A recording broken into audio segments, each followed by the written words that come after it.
নমস্কার বন্ধুরা, আশা করি তোমরা সবাই ভালো আছো। তো আজকের ব্লগটা এখান থেকে শুরু করছি। আর আজকে হচ্ছে গিয়ে সকাল থেকে জল হচ্ছে, মানে কাল ভোর থেকেই হচ্ছে গিয়ে জল হচ্ছে, চারটে কি 3:30 থেকে জল হচ্ছে। তো তার কারণে লাইন নেই, তো সকালবেলা ওই জন্য কাজও হয়নি। তো আমি চলে গেছিলাম দোকানে। তো চলো, আমি ডিম নিয়ে এসেছি। আর মিতারা তো বাড়ি নেই, মিতারা হচ্ছে গিয়ে গেছে, মিতার মা গেছে ডাক্তারখানা, ঠিক আছে। তাই আমি হচ্ছে যে একটা ডিম নিয়ে চলে এসেছি, ডিম টোস্ট বানাবো, ডিম টোস্ট বানিয়ে খাবো। তো চলো দেখা হচ্ছে একটু পরে, ডিম টোস্টটা বানিয়ে নিই, তারপর তোমাদের সাথে দেখা হচ্ছে। তো বন্ধুরা, দেখতেই পাচ্ছ আমার পুরো একদম কমপ্লিট হয়ে গেছে ডিম টোস্ট। তো চলো এটাকে আমি এবার খেয়ে নিই। তো ডিম টোস্টটা আজকের কেমন হয়েছে অবশ্যই কমেন্টে বলবে। আর চলো ওটা খেয়ে নিয়ে দেখি, যদি মানে লাইন আসে কাজ করবো, আর নাহলে নিচের কাজ কিছুটা বাকি আছে ওটা করব। তারপরে দেখছি, তোমাদের সাথে দেখা করছি।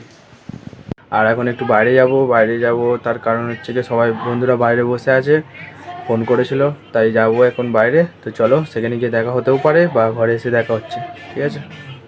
তো বন্ধুরা, আমি ওখান থেকে বাড়ি চলে এসেছি, আর এখন যাব নিচে খেতে। আর মিতা খাইনে দেখো শুয়ে আছে, কারণ ও একটা খেয়েছিল, রুটি খেয়েছিলে না পরোটা খেয়েছিলে? রুটি। তো একটা রুটি খেয়েছিল তরকারি দিয়ে। তো তাই ও এখন হচ্ছে গিয়ে খাবে না, একটু পরে খাবে বলছে। তো ওর জন্য উপরে নিয়ে চলে আসবো, আমি নিচে গিয়ে খেয়ে আসি, তারপর তোমাদের সাথে দেখা করছি। বন্ধুরা, খাওয়া দাওয়া করে আমি ওপরে চলে এসেছি, আর মিতার জন্য দেখো মুড়ি নিয়ে এসেছি। মিতা মুড়ি খাচ্ছে, বাতাসা দিয়ে ভিজিয়ে মুড়ি খাচ্ছে।